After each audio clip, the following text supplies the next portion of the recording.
बोटावर जखम कशी झाली यावरून चाकणकर आणि तटकरे यांनी स्पष्टीकरण दिलंय।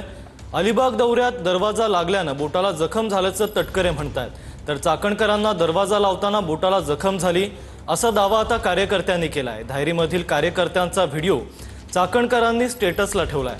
दरम्यान दोघांच्या बोटाला दरवाजानं जखम, किती हा योगायोग असा टोला आता अंधारेंनी लगावलाय।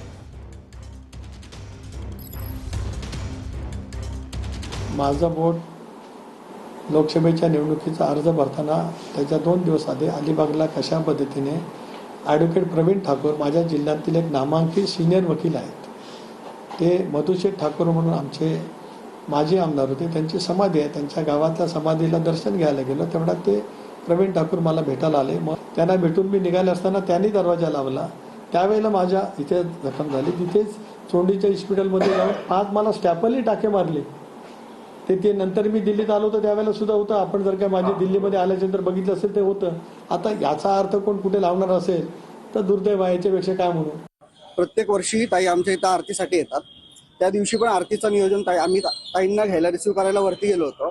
गाडीतनं उतरताना गाडीच्या जेव्हा दरवाजा बंद करताना ताईंचं बोट तिथे अडकलं, क्षणाचा तिथं ताईंना रक्त वगैरे येत होतं, तेव्हा शेजारच्या दामिनवाल्यांनी त्यांना जखमी करून तसंच ताईंची टिश्यू पेपर लावून ताई खाली आरतीला आल्या। मंडळाची जी आरतीची व्हिडिओ आहे ती आता इंस्टाग्राम अकाउंटला पण आहे विघ्नार्थ। त्यांच्या व्हॉट्सअप स्टेटस आणि बातम्या आणि या सगळ्या गोष्टींवरून जाणवतंय की म्हणे त्यांच्या अनामिकेला दरवाजात अडकल्यामुळे जखम झाली। पण काय योगायोग की चाकणकरांच्या अनामिकेला दरवाजामुळे जखम झाली आणि आत्ताच राष्ट्रवादी काँग्रेसचे प्रदेशाध्यक्ष सुनील तटकरे यांनी पत्रकार परिषद घेतली आणि त्यांनी सांगितलं की त्यांच्या तर्जनीला सुद्धा दरवाजात अडकल्यामुळेच जखम झाली। तर हातातले गंडे दोरे काय, ईशानेश्वराची पूजा काय, बोटाला होणारी जखम काय आणि नेमकी ती जखम दरवाजात अडकून होते, सगळेच किती योगायोग आहेत, कमाल आहे।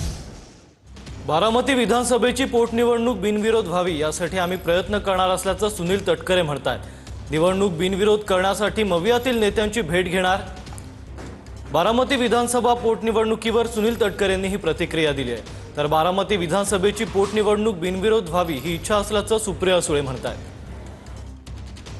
ही पोटनिवडणूक दादांच्या दुर्दैवी निधनाने त्या ठिकाणी झालेली असल्यामुळे ती शक्यतो बिनविरोध व्हावी असं आमचा एक प्रयत्न त्या ठिकाणी राहील। पण आवश्यकता असेल तर काँग्रेसच्या पक्षश्रेष्ठींना सुद्धा दिल्लीमध्ये भेटून, कारण मधल्या कालावधीमध्ये महाराष्ट्र प्रदेश काँग्रेसच्या अध्यक्षांचं एक स्टेटमेंट आलं होतं, सपकाळांचं, वडेट्टीवारांचं सुद्धा स्टेटमेंट आलेलं होतं। म्हणून आवश्यकता वाटली तर त्याबद्दलच आम्ही प्रयत्न करू। उद्धवजींची सुद्धा आवश्यकता लागली तर भेट घेऊ, जेणेकरून आणि शेवटी निवडणूक लोकशाहीमध्ये कोणाला निवडण्याचा अधिकार असतो, परंतु ज्या परिस्थितीमध्ये निवडणूक होते आहे त्या दृष्टिकोनातूनच आमचा सर्वांचं तो प्रयत्न त्या ठिकाणी राहील। काँग्रेसनी आमच्याकडे काही चर्चा केली नाही, मी तुमच्या चॅनलवर आणि वर्तमानपत्रात वाचलं त्याच्याबद्दल। त्याच्यामुळे जेव्हा काँग्रेसकडे काय प्रस्ताव असेल, पण आमची महाविकास आघाडीला विनंती राहील की दादा अनेक वर्ष तिथे लोकप्रतिनिधी म्हणून दादांनी तिथे काम केलेलं आहे, उत्तम काम केलेलं आहे आणि आज वहिनींना अशा प्रक्रियेत ह्या सगळ्या सिच्युएशनमध्ये ही जबाबदारी घ्यावी लागते। तर आमच्याकडून विनंतीच सगळ्यांना राहील की सुनेत्रा वहिनी पवार यांचं इलेक्शन आमच्या तरी मनात आहे की ते बिनविरोध